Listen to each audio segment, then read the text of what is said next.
ใจม่วนอกม่วนใจโล่งอกโล่งใจสบายใจดีแล้วบ่โล่งใจดีแล้วเนาะปะกันเจ้านี้ในอุณหภูมิที่21 องศาสีเย็นมาเนาะศรัทธาญาติโยมก็อย่างที่บอกให้ญาติโยมเขาท่านทั้งหลายว่าอากาศก็จะเริ่มเย็นไปเย็นไปวันนี้วันที่22อุณหภูมิต่ำสุดก็20 องศาสูงสุด32วันพุธก็18วันฮือก็17เนี่ยก็จะลดลงไปนะอุณหภูมินี่จะลดลงไปเรื่อยๆตั้งนี้ไปศรัทธาญาติโยมท่านทั้งหลายอากาศเป็นเรื่องของธรรมชาติแล้วก็ญาติโยมก็ต้องรักษาสุขภาพหน้าหนาวแล้วก็เตรียมเครื่องกันหนาวหมวกก็ดีผ้าห่มก็ดีก็เตรียมกันไว้ศรัทธาญาติโยมท่านทั้งหลายเครื่องป้องกันความหนาวเมื่อวันเขาก็เอาผ้าตวบเอาหมอนเอาผ้าห่มอย่างมาตากไว้แดดแห้งๆเอามาตากละไว้3-4 โมงก็ตบเมื่อคืนเขามาห่มเนี่ยมันอุ่นดีเนาะศรัทธาญาติโยมท่านทั้งหลายเอาแล้วมาปะกันกับอู้จากันมอกพอให้พอดีวันนี้อยู่ด้วยกัน1 ชั่วโมงตี 4เป็นต้นไปก็ฟังท่านพระครูวรธรรมนาถเจ้าอาวาสวัดหนองเหียงตำบลสันติสุขอำเภอดอยหล่อจังหวัดเชียงใหม่เป็นประจำทุกวันอาทิตย์ท่านพระครูจะได้มาจัดรายการสลับสับเปลี่ยนกันอาตมาภาพเข้ารายการก่อน1 ชั่วโมงตี 4เป็นต้นไปท่านพระครูก็จะมาเข้ารายการไปจนถึงเวลา6 โมงวันนี้อาตมาภาพจะเข้ารายการแทนท่านอาจารย์วรรณชัยช่วง6 โมงถึง7 โมงก็จะปิกมาเข้ารายการอยู่เป็นกู้ศรัทธาญาติโยมทั้งหลายแถมวันหนึ่งแล้วก็วันพุธนี้คงจะนั่งอยู่เพียงเป้าบุญละวันพุธมาเจ้าจะเดินทางไปตอนบ่ายนี้ญาติโยมท่านทั้งหลายมนุษย์เฮามีลักษณะพิเศษมนุษย์นี้เป็นสัตว์สังคมในสังคมมนุษย์เฮานั้นมีวัฒนธรรมมีจารีตมีประเพณีมีกฎมีระเบียบเป็นลักษณะแต่ละที่แต่ละสังคมตามท้องถิ่นมีอย่างอี้มาเมิ้นแล้ววัฒนธรรมต่างๆก็มีศาสนามีระเบียบสังคมมีเศรษฐกิจการเมืองการปกครองการกินการอยู่การอู้การจาการแต่งกายอันนี้เป็นวัฒนธรรมการกินวัฒนธรรมการแต่งกายตามถิ่นตามที่ก็แตกต่างกันไปปัญหาใหญ่ของมนุษย์เฮาก็คือการที่จะต้องดิ้นรนใฝ่หาความมั่นคงให้กับตัวเก่าศาสนาก็เลยเกิดขึ้นมาเป็นองค์กรเป็นสถาบันเป็นอุดมการณ์ที่เป็นที่เปิ้งตั้งจิตใจของมนุษย์เฮาคือมนุษย์คนเฮานั้นได้ยึดเหนี่ยว เพื่อเยียวยาเพื่อแก้ปัญหาในระดับพื้นผิวอย่างการกลัวความโดดเดี่ยวการบ่ได้รับการยอมรับอันนี้ระดับผิวเผินถ้าในระดับลึกซึ้งซับซ้อนไปก็คือการกลัวความบ่ยั่งยืนของตัวเองมาจนถึงปัจจุบันนี้เราจะสังเกตได้ว่าศาสนาที่เคยเป็นกระแสหลักแน่นแฟ้นบัดเดี๋ยวนี้แผ่วลงหันได้ชัดเพราะขณะปัจจุบันนี้กระแสของโลกกระแสทุนนิยมบริโภคนิยม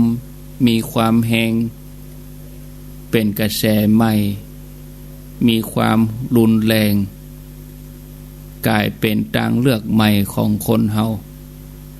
ในการที่จะตอบสนองความเป็นอัตตาความเป็นตัวตน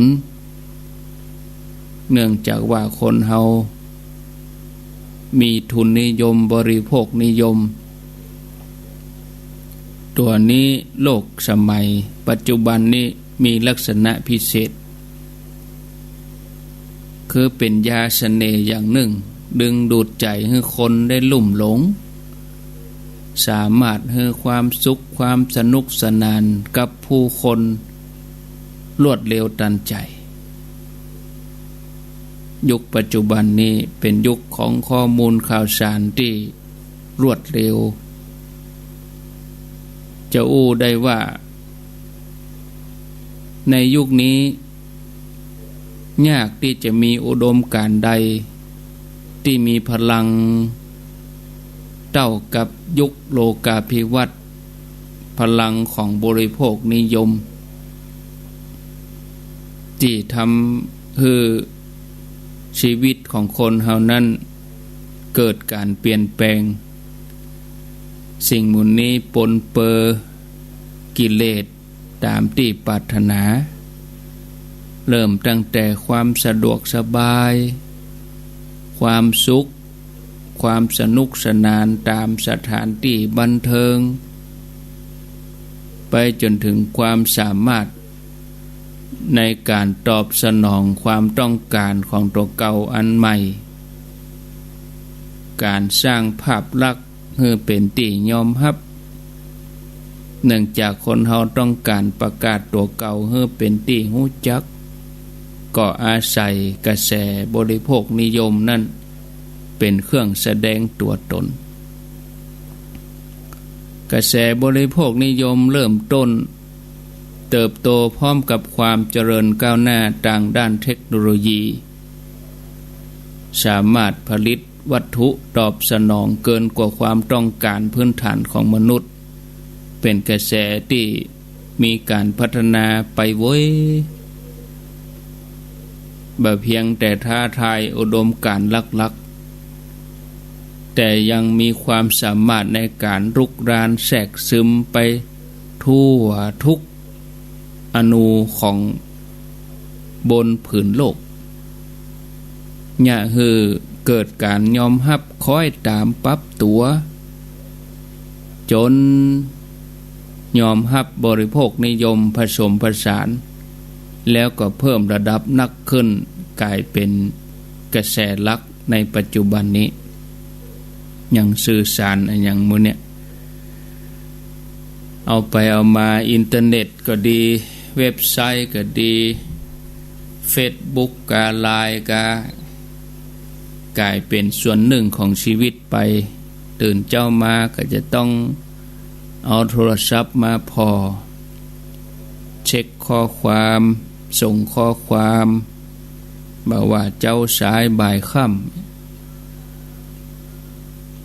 เราอ่อนวัยรุ่นไปที่ไหนก็สอบถามหา Wi-Fi สอบถามหา Facebook สอบถามหา LINE กันเกิดการแลกเปลี่ยนเกิดสังคมกลุ่มหนึ่งขึ้นมา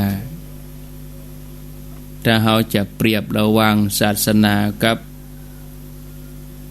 บริโภคนิยมในปัจจุบันต้องยอมรับว่ากระแสบริโภคนิยมเนี่ย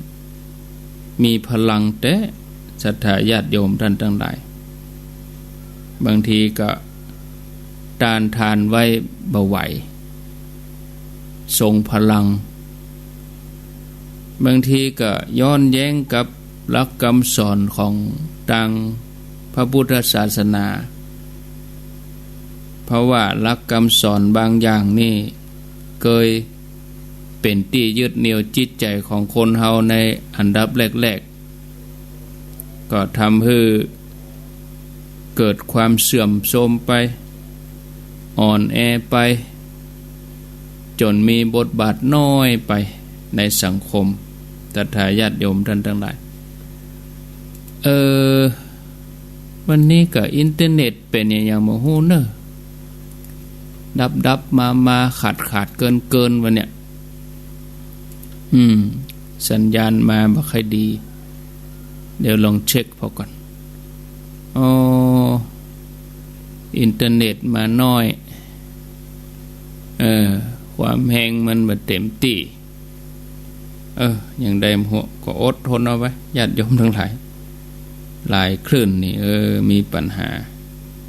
ตะกี้ก็ดับมาดับไปก็ดีมาแถมดับไปก็ดีมาแถมอันนี้บางทีเทคโนโลยีหมู่นี้ก็เขาก็ได้เปิ่งมันได้ตอนบดีมาก็บดีเห็นไปอย่างนั้นตอนจะดีก็ดีเตะตอนบดีก็บดีเตะเป็นตาหย่ำหุ่นดีลูกยีอยู่กรรมเดี๋ยวนี้ดับไปเหี่ยเอาละดับพ่องดีมาเป็นเตื้อก็อดฟังเอาศรัทธาญาติโยมเนอะเป็นอุปสรรคอย่างหนึ่งแต่หลายที่นี่ก็ดีสม่ำเสมอนะแต่อาตมาเช็คสถานีบางจุดก็หายไปกำเดียวก็มาแถมมาได้สัก 4-5 นาทีดับไปเหมาะดับไปเดี๋ยวก็มาแถมเนี่ย ก็ญาติโยมฟังก็คงบัดสม่ำเสมอต่อใดเนาะบางสถานีก็ฟังไปชัดดีต่อเนื่องก็แล้วแต่เนาะญาติโยมทั้งหลายที่น่าเป็นห่วงนักกว่านี้ก็คือศาสนาเองก็เริ่มมีการปรับตัวไปบางทีก็ผิดทิศผิดทางจากเคยเป็นกู้ขนานกับบริโภคนิยมอยู่กันตรงกันข้ามบัดนี้ก็เริ่มหันชัดว่าบางที่บางแห่งก็ไปติดกับดักกลายเป็นเครื่องมือฮับใจบริโภคนิยมกำลังเติบโตกำลังกว้างขวางขณะที่กระแสความศรัทธาในพระศาสนาก็อ่อนแรงลงไปบริโภคนิยมกับมีความเก่งกล้าแก้วกล้าเข้มแข็งขึ้นมาถึงศาสนาถึงบริโภคนิยมก็มีจุดหมายอันเดียวกันก็คือแย่งพื้นที่ในสังคมแย่งพื้นที่ในจิตใจของมนุษย์เฮาศรัทธาญาติโยมท่านทั้งหลายมนุษย์นั้นก็จำเป็นที่จะต้องมีสิ่งที่ยึดเหนี่ยวจิตใจหลายคนก็เลือกที่จะยึดเหนี่ยวจิตใจในแนวทางในอุดมการณ์ในขณะที่คนจำนวนบ่น้อยเลือกที่จะผสมผสานให้อยู่ไปด้วยกันอันนี้จะนักจะน้อยก็แตกต่างกันไป ในอดีตคนเฮานั่นเข้าหาศาสนาก็เพื่อเป็นที่ยึดเหนี่ยวจิตใจหาหลักหาที่ปึ้งศรัทธาญาติโยมหาที่ปึ้งตั้งจิตใจเพื่อจะคลายความรู้สึกว่ามั่นคงพัฒนาความสงบความมั่นคงตั้งจิตใจนอกเหนือจากความรู้สึกที่บ่ปลอดภัยวันนี้มีอุปสรรคแต่รู้ศรัทธาญาติโยมไปก็ ต้องแปลงไปตัวน่ะอินเทอร์เน็ตนี่สถานีใกล้ๆนี่มันได้ยินดับไปเหรอแต่ตัง104นี่ได้ยินชัดดีเนาะญาติโยมเปิ้นแจ้งให้ละเราเตอร์มีปัญหานะที่ 103.50 นี่ยุ่งละเดี๋ยวนี้ดักปิ้งไปละแต่ที่104ฝ่ายหินนี่มีปัญหาก็ว่ากันไปดีพ่องบ่ดีพ่องอะค่ะอย่างเฮาไปกาดเนาะเฮาไปซื้อครัวก็มันจะดีหมดมันก็เป็นไปบ่ได้เนาะดีพ่องบ่ดีพ่องตามธรรมดาถึงวันนี้มนุษย์เฮาก็หันเหจากศาสนาที่จะสามารถตอบสนองเยียวยาข้อบกพร่องของตัวเก่าไหลไปสู่กระแสบริโภคนิยมที่มีข้อได้เปรียบที่ว่าให้ความสะดวกสบายให้ความสุขสนุกสนานตอบสนองความต้องการได้เวยบัดใจกล้าบริโภคนิยมตัวอันที่เนี่ยคนเฮาทั้งหลายเจอว่าถ้าตัวเก่ามีสิ่งที่เสพมีสิ่งที่บริโภคบ่เพียงแต่มีหน้ามีตามีชีวิตที่มั่นคงตัวอันแต่ยังช่วยบรรเทาความรู้สึกบกพร่องในจิตใจเนี่ยคือรู้สึกเติมเต็มสิ่งที่ขาดไปเหมือนเดียวกับการปฏิบัติตามคำสอนของศาสนา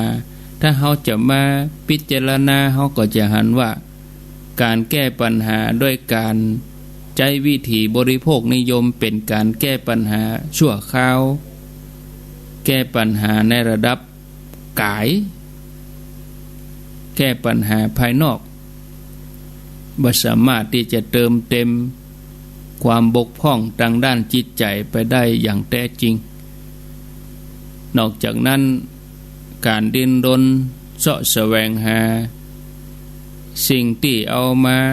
เสพตามกระแสก็ทำให้ผิดหวังทำให้คับข้องใจเพิ่มปัญหานักขึ้นตึงวันเพราะการอยากได้อยากมีอยากเป็นบ่ว่าจะเป็นวัตถุบ่ว่าจะเป็นราบยศสรรเสริญบ่เคยเนี่ยให้ไผรู้สึกพอใจเลยมีแล้วก็อยากมีแถมทำให้เกิดความอยากบ่มีที่สิ้นสุดลุมเล้าไปด้วยความทุกข์เหตุนี้การตวยตามกระแสบริโภคนิยมก็เลยไม่สามารถที่จะเยียวยาปัญหาที่เกิดขึ้นในใจของมนุษย์เราได้ญาติโยมท่านผู้ฟังทั้งหลายธรรมะจะช่วยปรับสมดุลธรรมะจะช่วยทำให้จิตใจของเฮาดีบางท่านว่าช่วยได้อย่างใดที่เฮาบ่ฮู้คำตอบเพราะว่าเฮาปฏิบัติได้บัดแท้เฮาปฏิบัติบัดแท้เฮาบ่เอาจริงเอาจังต่อธรรมะเฮาเลาะๆแหละๆนะเฮาปฏิบัติบัดแท้มีความจริงอย่างหนึ่งที่เฮาจะต้องยอมรับคือในสังคมปัจจุบันเนี่ยโดยเฉพาะสังคมในเมืองเฮาบ่อาจจะหลีกหนีไปจากกระแสบริโภคนิยมหรือแม้แต่จะไปต้านทานกระแสสมัยใหม่ที่มันไหลบ่ามาอย่างรุนแรงอันนี้มันทำได้ยากสิ่งที่ทำได้ก็คือเฮาต้องตั้งสติ เฮาฮู้เต้าตันในโตดในมนต์สะกดของกระแสสมัยใหม่ว่าถ้าไผไปหลงยึดเหนี่ยวไผไปหลงยึดติดยิ่งจะเกิดความบ่มั่นคงจะเพิ่มทุกข์ให้กับตัวเก่าคนเฮาที่มีสติพิจารณาเปิ้นจะหันโทษหันภัยที่แฝงมากับสีสันเอาง่ายๆอย่างร่างกายเฮาเนี่ยมันบ่ชอบขมมันบ่ชอบอันอย่างที่มันบ่ลำชอบกินอันอย่างลำๆก็ปรุงแต่งชอบกินหวานมันเป็นสีสันดีมันรสชาติถูกปากผลโดยมาก็เป็นโรคเบาหวานเป็นโรคอ้วนเป็นโรคความดันเป็นโรคนั้นโรคนี้เหมือนเดียวกันเมื่อเฮาฮู้เต้าตันเฮาก็จะต้องฮู้จักรักษาใจของเฮาบ่ฮื้อไปติดไปหลงกับกระแสบริโภคนิยมแต่เฮาฮู้จักเลือกที่จะกินจะใจฮู้จักปรับตัวถึงความคิดถึงการปฏิบัติโดยการปฏิบัติตามธรรมะตามแนวทางคำสอนของพระศาสนาเพื่อจะเป็นวัคซีนเพื่อจะเป็นภูมิต้านทานของเฮาต่อโรคสมัยเพื่อเฮาจะสามารถมีชีวิตอยู่ได้โดยที่บ่เป็นทุกข์มีธรรมะอยู่4อย่างที่จะนำเสนอให้กับศรัทธาญาติโยมทั้งหลายที่จะเป็นภูมิต้านทานที่เป็นวัคซีนเพื่อให้เฮาปลอดภัยจากกระแสสมัยใหม่นี้ธรรมะ4อย่างนี้มีหยังพ่องอันที่1ความสันโดษอันที่2ความสามารถเข้าถึงความสุขที่บ่อิงวัตถุอันที่3สติอันที่4ปัญญาสันโดษหมายถึงความพอใจในสิ่งที่มียินดีในสิ่งที่ได้ถ้าเฮาขาดความสันโดษบ่ว่าจะได้เท่าใดเฮาก็ยังเป็นทุกข์อยู่หั่นน่ะมีเรื่องเล่าให้ฟังเรื่องเล่าว่าพ่อใจคนหนึ่งเมื่อได้ฮู้ข่าวว่าป้าคนหนึ่งได้กำไรจากการค้าขายกำไรนักคนตุกเล่นหวยคนรวยเล่นหุ้นได้ยินข่าวว่าคนหนึ่งขายหุ้นไปได้เงินหลายล้านพ่อใจคนนี้ก็ไปแสดงความยินดีต่อคุณป้าแต่คุณป้านี่บอกกับเขาว่าจะมายินดีอันยังกันถ้าฉันขายหุ้นในวันนี้ฉันจะได้กำไรนักกว่านี้จากที่ขายได้5 ล้านก็จะได้10 ล้านจากที่ขาย10 ล้านก็จะได้20 ล้านปรากฏว่าวันต่อมาคุณป้านี้ก็บ่ได้ไปที่ตลาดหุ้นเหมือนเก่าไปสอบถามเจ้าหน้าที่ที่เปิ้นดูแลเกี่ยวกับการขายหุ้นเปิ้นห้องโบรกเกอร์ก็ได้รับคำตอบว่าคุณป้าคนเดิมนี่เครียดจนถึงเข้าโรงยาเกิดอาการเครียดเพราะว่าตัดสินใจขายจ้าไปได้กำไรน้อยวันนี้หุ้นขึ้นมาแหมเต้าตัวก็ได้หันหลายล้านยังพอใจเครียดเพราะว่าขายจ้าไปแถมตัวอย่างของความบ่สันโดษที่เกิดขึ้นแล้วก็รบกวนจิตใจคนเฮาออกข่าวแต่ว่าวันซืนนี้เนาะถูกหวย90 ล้านจ้างยาสามี50 ล้านตัวเก่าก็มี40 ล้านโอ้ข่าวออกมาแต่ว่าวันซืนสามีคนนั้นตายไปเหี่ยวญาติโยมกันเดียวว่าการถูกหวยมีเงินจะเป็นบ่ฮู้กี่10 ล้านจะนำความสุขมาเกิดขึ้นให้ มื่อทุกข์เมื่อยากก็อยู่ด้วยกันจะดีเมื่อมั่งเมื่อมีก็หนีห่างจากกันไปอย่าร่างกันไป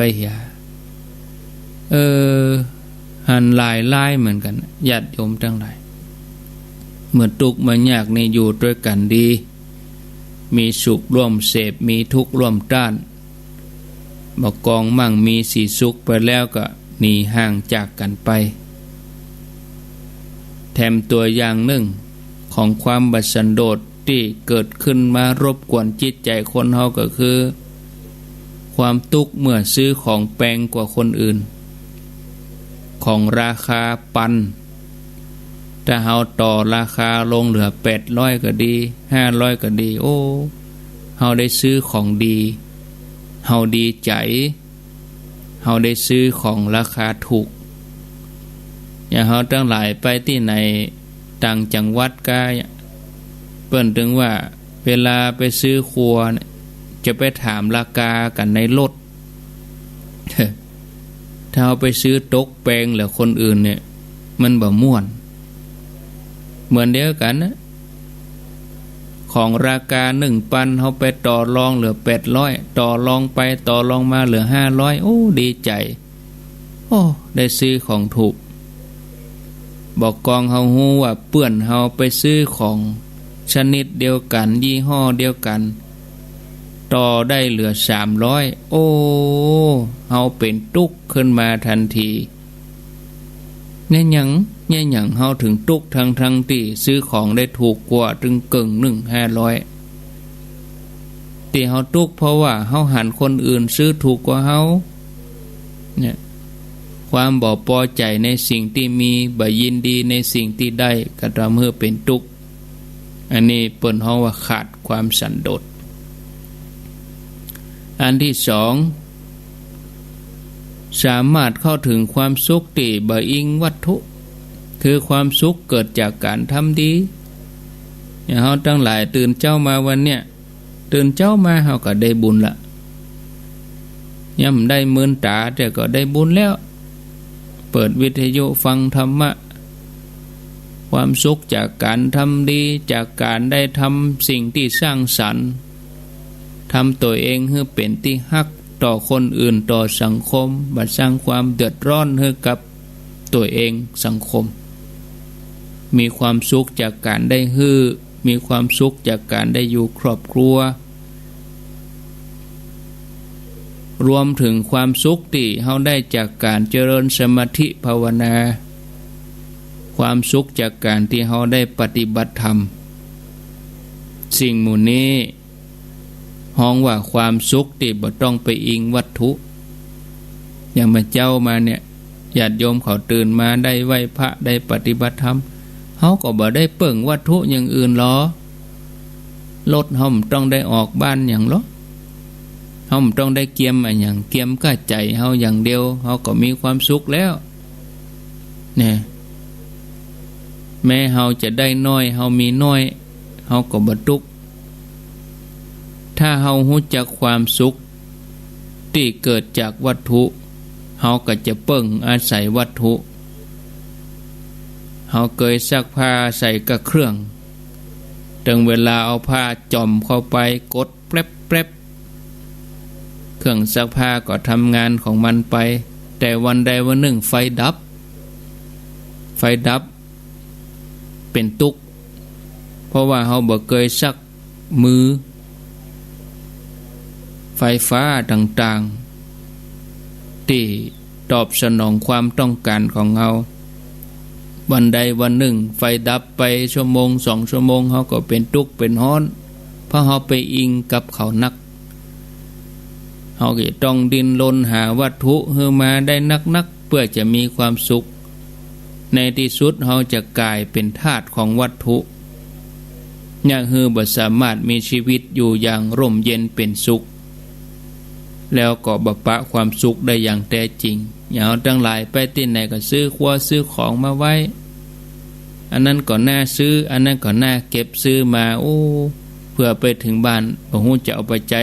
จ้องใดนะเอามากองไว้หั่นเนี่ยบ่ฮู้จะเอาไปใจห้อมใด อันที่สามคือมีสติสตินี่เป็นสิ่งที่กำกับการกระทำของเฮาการกึดการอู้เนื่องจาก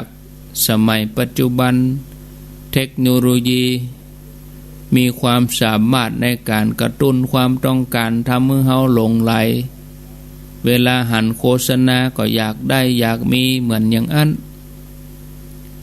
แต่ถ้าเฮาฝึกตัวเก่าคือมีสติเฮาจะยับยั้งบ่หลงไหลไปตามกระแสอันที่สี่ปัญญาตัวมีปัญญานี่อย่าฮือเฮาหันทุกข์หันโทษหันผิดชอบชั่วดีหันสุขหันทุกข์หันบุญหันบาปช่วยฮือเฮาหันทรัพย์สมบัติที่เฮามีอยู่ถึงแม้จะฮือความสุขแก่เฮาแต่ก็ก่อให้เกิดทุกข์กับเฮาบ่น้อยเป็นภาระในการที่จะดูแลรักษาสิ่งสำคัญที่คนบ่ล่ำได้กึดก็คือว่ามันกินเวลาของเฮาไปเฮาต้องเสียเวลากับการเสพนักขึ้นบ่ว่าวัตถุสิ่งของบ่ว่าความบันเทิงจากทีวีโทรศัพท์มือถืออินเทอร์เน็ตเฟซบุ๊กเฮาไปนั่งเล่นอยู่หั่นน่ะหมดเวลาค่าเวลาไปนะถ้าเฮามีไว้ครอบครองเฮาจะต้องเสียเวลาไปกับมันอย่าฮือบ่มีเวลาที่จะมาไหว้พระสวดมนต์อย่าฮือเฮามีเวลาที่จะมาทำสมาธิทำอันใดที่เป็นสาระที่สร้างสรรค์ถ้าเฮาใจประโยชน์จากเทคโนโลยีหมอกพอให้พอดีใจโทรออกรับสายติดต่อสื่อสารกันพอให้พอดีใจเอาที่จำเป็นเฮาก็จะเสียเวลากับมันน้อยนอกจากนั้นการที่เฮามีโภคสมบัติมีโภคทรัพย์ติดตันสมัยก็กลายเป็นความเสี่ยงเป็นอันตรายเพราะทรัพย์เหล่านั้นมันมีค่าเป็นที่ต้องการของโจรของผู้ให้มิจฉาชีพนี่ศรัทธาญาติโยมถ้าว่าเฮามีธรรมะถึงสี่อย่างที่ว่ามาคือสันโดษมีความสุขที่บ่อิงวัตถุมีสติปัญญาเฮาจะสามารถอยู่อย่างมีความสุขในท่ามกลางกระแสโลกสมัยใหม่ในการสร้างสุขที่ยั่งยืนนอกจากธรรมะถึงสี่อย่างที่ว่ามาแล้วสิ่งที่เฮาควรจะต้องมีเพื่อกำกับให้ธรรมะนั้นสำลิดผลให้ได้ผลอันนั้นก็คือศีลธรรมกรรมฐานในที่นี้บ่ได้หมายถึงศีลห้าต่ออันแต่หมายถึงข้อกำกับทางด้านความคิดทางด้านพฤติกรรมในการใจในการกินมีศีลเป็นข้อกำหนดกับตัวเก่าว่าเฮาจะกินจะแอวเดือนละครั้งก็เพราะจากที่เฮาเคยไปทุกอาทิตย์เฮาจะเล่น Facebook เฮาจะเล่น LINE วันละ2 ชั่วโมงก็พอละจากที่เฮาเมาเล่นเกินวันเฮาจะตะใจสิ่งของเท่าที่จำเป็นก็พอแล้วศีลที่ว่ามาก็จะช่วยให้เฮายับยั้งชั่งใจบ่โดนล่อหลอกผู้คนเกิดมาต่างก็มีความต้องการมีชีวิตที่ดีแต่ต้องยอมรับว่าการที่เฮาจะมาประคองชีวิตท่ามกลางกระแสสมัยใหม่ที่โหมเข้ามายั่วยุต่อเนื่องเฮาก็จะต้องมีการสร้างความสมดุลแก่ใจของเฮาบ่ให้หลงไหลไปกับความสุขที่อิงวัตถุอันนี้ประกอบไปด้วย2 อย่างที่จะทำให้ชีวิตเฮาดีงามตามหลักพุทธศาสนาก็คือปรโตโคสะแล้วก็โยนิโสมนสิการปรโตโคสะก็คือ เสียงอื่นเสียงจากภายนอกหมายถึงเปื้อนครูบาอาจารย์คนในครอบครัวรวมไปจนถึงสิ่งแวดล้อมที่เหมาะสมสมัยนี้ก็รวมไปถึงสื่อต่างๆบอกว่า Facebook บอกว่า LINE ที่แวดล้อมเฮาถ้าเฮาเลือกที่จะอยู่ในสิ่งแวดล้อมที่ดีรับรู้เรื่องที่ดีหลีกหนีสิ่งที่บ่ดี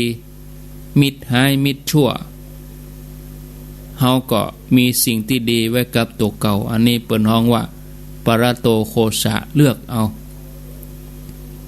แถมอันหนึ่งโยนิโสมนสิการฮู้จักกึดจ้างกึดถูกผิดชอบชั่วดี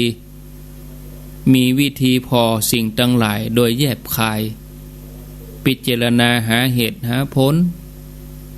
จะทำให้เราได้เกิดปัญญาโยนิโสมนสิการ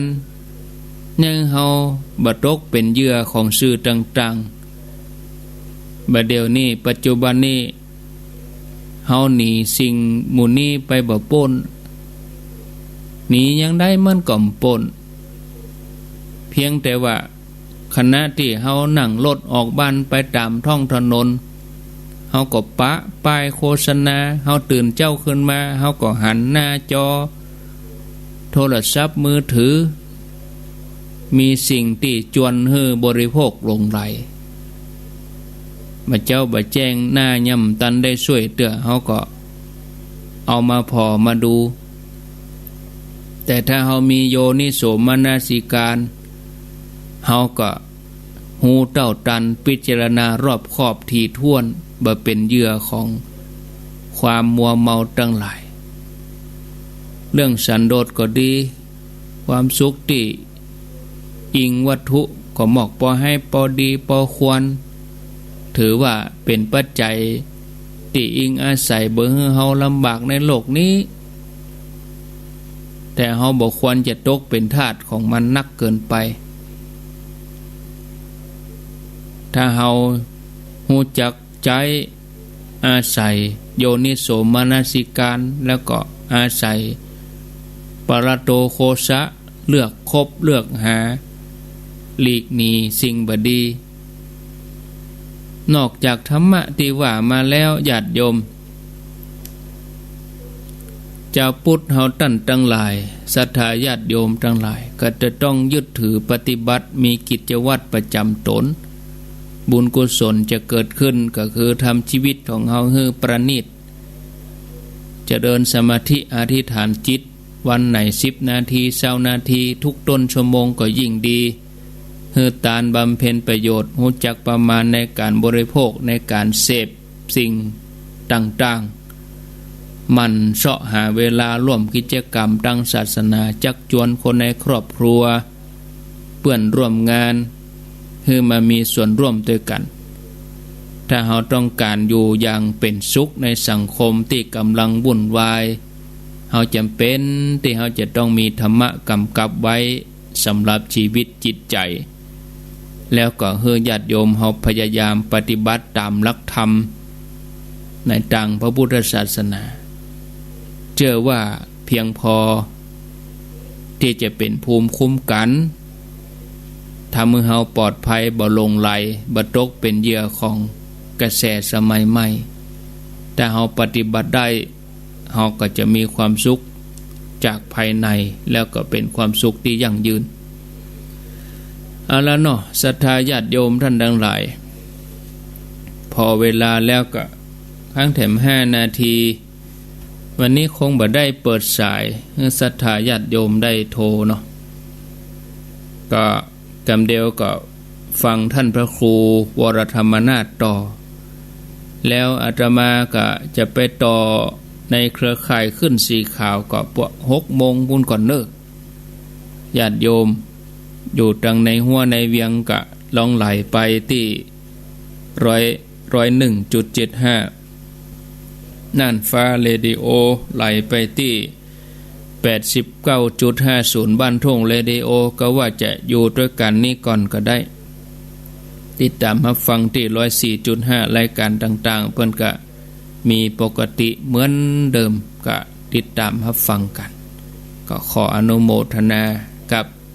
พ่อแม่ศรัทธาญาติโยมท่านสาธุชนท่านทั้งหลายก็ฝากเอิ้นเชิญชวนศรัทธาญาติโยมฝากเอิ้นเชิญชวนญาติโยมทุกท่านทุกคนในวันที่26วันนี้วันที่22เนาะวันที่26นี่ก็ขอเชิญชวนญาติโยมทั้งหลายไปร่วม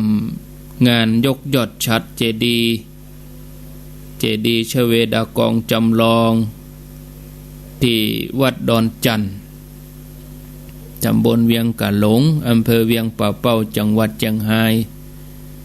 ในวันที่26นี้ก็ออกประมาณ6 โมง 7 โมงพิธีก็ญาติโยมเขาไปถึงก็8 โมงถึงเที่ยงก็จะปิดทองก็ผูกผ้าแพรก็ตามเจตนาจะไปเอวที่อื่นก่อนก็ได้มาตอนก็ปิกมาแว่ก็ตามใจนะสักประมาณเที่ยงเกิงบ่ายโมงก็ก้อยเข้ามาร่วมพิธีก็จะเริ่มประมาณนี้ช่วงมาไงนี่เขาก็ไปจะไปร่วมบุญไปกินไปทานมันบ่สุ่นดิถ้าไปสูบตัดเปิ้นทำพิธีทานก็ดีทานขันแก้วทั้ง3ก็บ่ได้ใส่กำลังจะใส่ขันแก้วทั้ง3เปิ้นยกไปปุ่นแล้วนั่นมันสุ่นมันวุ่นวายบ่ได้อู้ได้จ่าอันหยังกันดีแต่เฮาไปก่อนนี่จะทำบุญก็จะใส่ขันแก้วทั้ง3ก็มันสบายดีนะถ้าเอาไปสุบตัดเวลาเปิ้นกำลังไหว้พระเก้าอี้ก็บ่มีนั่งจะไปนั่งตัดใดนี่จะเตียวกายคนหลายเนอะก็เป็นดีไอ้จะไปนั่งตัดใดก็กูลีกูจอเนาะวุ่นวายมันมีที่นั่งที่อยู่ก็อย่างใดนั่นก็เก่งเจ้ากันนิดหน่อยถ้าจะเข้าไปในงานก็บ่ควรจะเกินเที่ยงกึ่งต้องไปถึงในงานท่านถ้าเลยเที่ยงกึ่งไปแล้วยุ่งแล้วเนอะยุ่งละกับรถกับอย่างเพราะว่าเปิ้นจะมีขบวนแห่เนาะเปิ้นมีแห่มีอย่างมันก็จะวุ่นวายไปก็ฝากเจิญเนอะศรัทธาญาติโยมคงจะต้องได้ลำลาญาติโยมท่านทั้งหลายไว้เพียงเตอีหันเวลาก็พอดีเนาะ